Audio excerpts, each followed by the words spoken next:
సభ్యులందరినీ శాసనసభ్యుల సలహాలు సూచనలు తీసుకొని ప్రభుత్వం విధి విధానాలను ఖరారు చేసుకొని ముందుకు వెళ్ళాలని గతంలోనే సభా సమావేశాల కంటే ముందే ప్రభుత్వ పరంగా సంక్రాంతి తర్వాత రైతు భరోసా కార్యక్రమాన్ని కొనసాగించాలని ప్రభుత్వ పక్షాన్ని ప్రకటన కూడా చేయడం జరిగింది. అయితే ఈ రైతు భరోసా స్వల్పకాలిక చర్చల సందర్భంగా శాసనసభ్యులు పాయల శంకర్ గారు చాలా విషయాలను ప్రస్తావించారు. అందులో ప్రధానంగా ఒక 2-3 విషయాల మీద నేను క్లారిఫికేషన్ ఇవ్వదలుచుకున్నాను. ఎందుకంటే చర్చ అంతా అయిపోయినాక కూడా నేను ఇచ్చి ఉండొచ్చు. కాకపోతే ఈ అంశాలకు సంబంధించి కొన్నిసార్లు ఎంబడెంబడే మనం రిప్లై చేస్తే వాటి ప్రాధాన్యత ఉంటుంది. సభ్యుల మనసులో ఉన్న అనుమానాలను కూడా మనం నివృత్తి చేసిన వాళ్ళం అవుతాం. రైతు భరోసా విషయంలో కాంగ్రెస్ పార్టీ రైతులను ఆదుకోవడానికి తీసుకోవాలన్న ఆలోచన, దీన్ని అమలు చేసే విధానంలో ఎవరికి ఎలాంటి అనుమానాలు ఉండాల్సిన అవసరం లేదు. సంపూర్ణంగా తెలంగాణ రైతు సమాజాన్ని ఆదుకోవడానికే మా ప్రభుత్వం ముందు భాగాన ఉంటుంది. కాంగ్రెస్ పార్టీకి శ్రీమతి ఇందిరాగాంధీ గారికి ఉన్న చరిత్ర ఈడ ప్రతి ఒక్కరికి తమరికి ప్రత్యేకంగా తెలుసు అధ్యక్ష. భూమి చుట్టూతా ఉన్న పేదలు, ముఖ్యంగా దళితులు, గిరిజనులు, బలహీన వర్గాలు, వ్యవసాయ కుటుంబాలు భూమినే నమ్ముకొని భూమినే అమ్మగా భావించి ఈ భూమి చుట్టూతోనే వాళ్ళ జీవితం ముడిపడి ఉన్న విషయంలో ఆ రైతులను ఆదుకోవాలన్నదే ప్రభుత్వం యొక్క ఆలోచన. గత ప్రభుత్వం గొప్పగా చెప్పుకునే రైతు బంధు పథకం, ఈ రైతు బంధు పథకం యొక్క మూల ఉద్దేశం పెట్టుబడి సహాయ పథకము.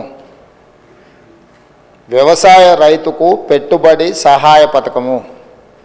పెట్టుబడి సహాయం ఎవరికి అధ్యక్ష?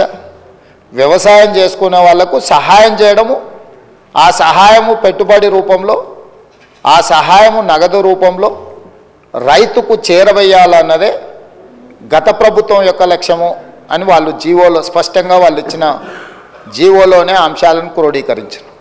మరి అమలు చేసే క్రమంలో గొప్పల కోసం పోయో నిర్లక్ష్యపూరితంగానో లేకపోతే ఏమాత్రం బాధ్యత లేకుండా బాధ్యతారహితంగా వ్యవహరించడం వల్ల సరాసరి ప్రభుత్వానికి అందుతున్న ఒక అంచనా, మేము వచ్చిన తర్వాత 7,625 కోట్లు రైతు భరోసా పథకంలో రైతుల ఖాతాలు వేసినవి తీసేస్తే అంతకంటే ముందు 72,816 కోట్లు గత ప్రభుత్వం రైతులకు రైతు బంధు పథకంలో వేసిండ్రు అధ్యక్ష.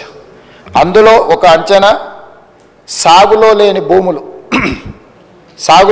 భూములకు 22,606 కోట్ల రూపాయలు, సాగులో లేని భూములకు రాళ్లకు, రప్పలకు, గుట్టలకు, రోడ్లకు లేకపోతే పరిశ్రమలుగా రూపాంతరం చెందిన లేఅవుట్ల రియల్ ఎస్టేట్లో ఎకరాలను గజాలుగా మార్చి గజాలను లేఅవుట్లు చేసి లేఅవుట్ల ద్వారా ఇండ్లు అమ్ముకొని కాలనీలు వెలిసిన వాళ్ళకు కూడా ఈరోజు రైతు బంధు వచ్చింది. దాంతో 72,000 కోట్లలో 22,000 కోట్లు దాదాపుగా ఆయాచిత లబ్ధి అనర్హులకు చేరిందని ఒక అంచనా అధ్యక్ష.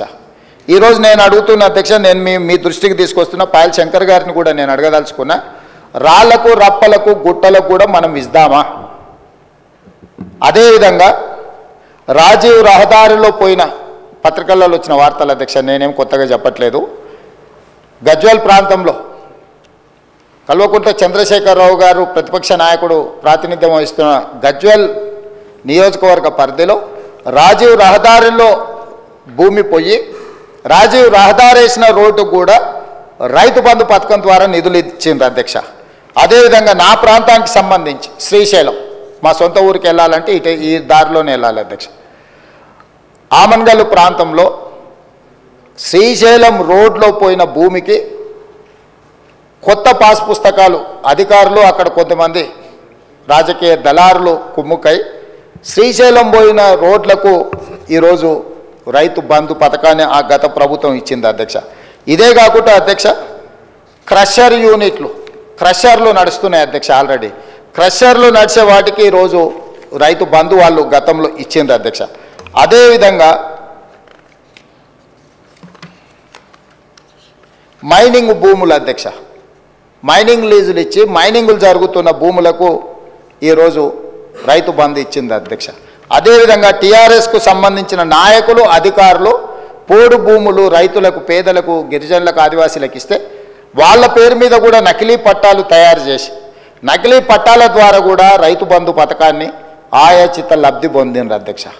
ఈరోజు ఇట్లా చెప్పుకుంటూ పోతే అది క్రషర్లు కావచ్చు, శ్రీశైలం నేషనల్ హైవే కావచ్చు, లేకపోతే రాజీవ్ రహదారి కావచ్చు, లేకపోతే క్రషర్ యూనిట్లు క్రషర్లు పెట్టినవి కావచ్చు, లేకపోతే మైనింగ్లు ఇచ్చినవి కావచ్చు, లేకపోతే హైదరాబాదు చుట్టుముట్టూత, ముఖ్యంగా హైదరాబాదు నగరం చుట్టుముట్టూత ఒకప్పుడు మనందరం చూసినాం. కూరగాయలు పండించేవాళ్ళు, ఆకుకూరలు పండించేవాళ్ళు, వివిధ రకాల ద్రాక్ష తోటలు, చాలా వ్యవసాయం జరిగేది.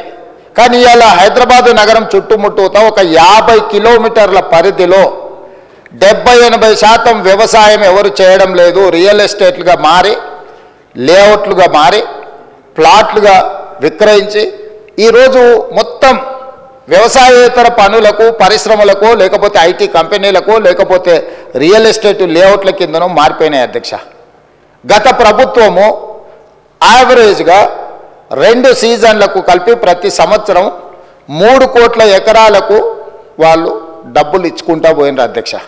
3 కోట్ల ఎకరాలకు వాళ్ళు ఎకరాకు 10,000 ప్రకారము చేసుకుంటూ పోతే 15,000 కోట్ల రూపాయలు ప్రతి సంవత్సరం దాదాపుగా ±10% వాళ్ళు ఖాతాలలో వేసిండ్రు అధ్యక్ష.